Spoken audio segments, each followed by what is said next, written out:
Hey there. Welcome to CyberPulse by Quantum Shield, the podcast where we make cybersecurity less intimidating and a lot more exciting. Every episode, we're diving into the latest digital drama, from sneaky hackers to the coolest defense strategies, all while sharing tips you can actually use. So grab a coffee, get comfy, and let's navigate this crazy digital world together.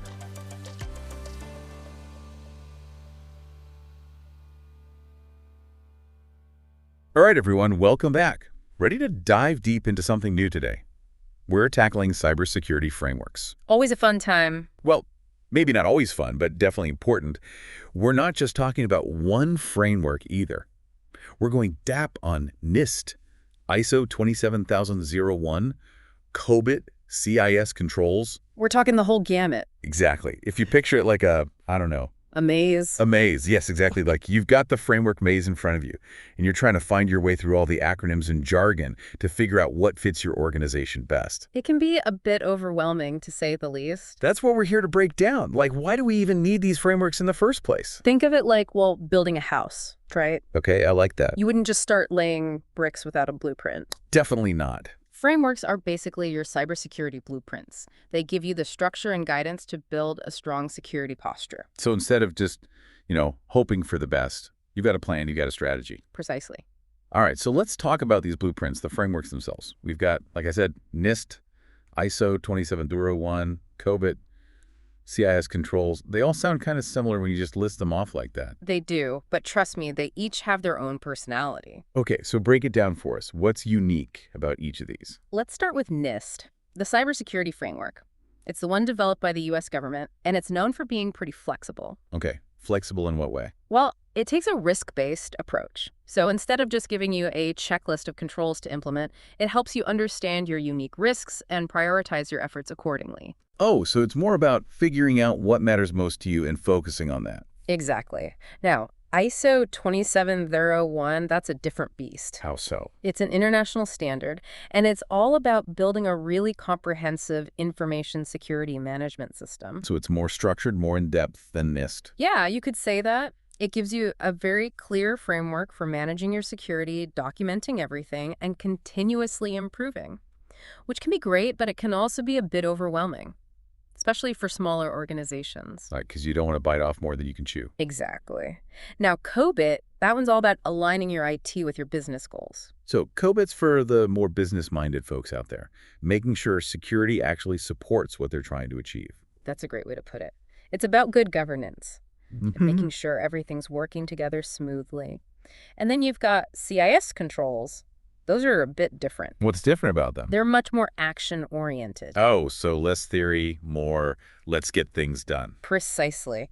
They give you a prioritized list of security controls that you can start implementing right away to improve your security posture. That makes sense.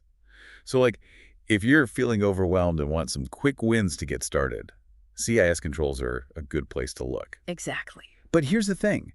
I feel like we've been talking about these as if you have to choose one, like picking your favorite. I see where you're going with this. But it doesn't really work that way, does it? You're right. You don't have to just pick one and stick to it like glue. Yeah. You can mix and match, right? Sure. Absolutely. In fact, many organizations end up blending elements of different frameworks to create a custom approach that works best for them. Okay, so how would you even go about doing that? How do you know which parts to combine, which ones are going to work well together? It all goes back to understanding your own unique context, right?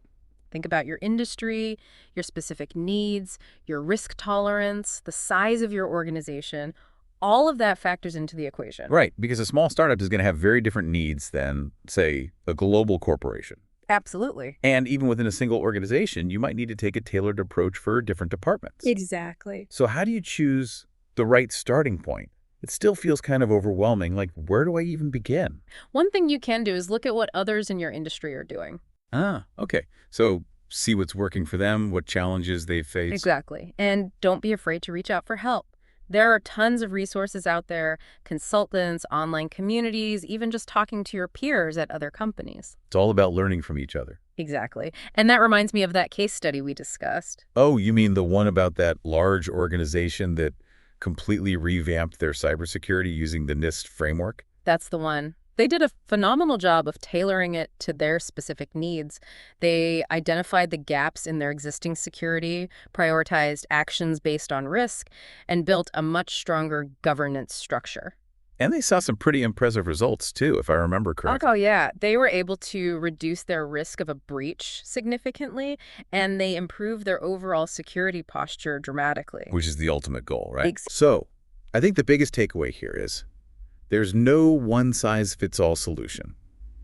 Choosing the right cybersecurity framework or combination of frameworks is all about understanding your needs, your risks, and your goals. Absolutely. Take what we've discussed today and think about what your next step could be, even if it's just picking one control or having a conversation with your team. Baby steps can lead to big changes. Exactly.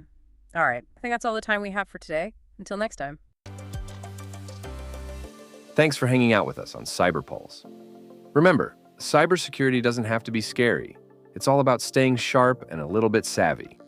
Keep learning, stay curious, and don't let those cyber gremlins get you down.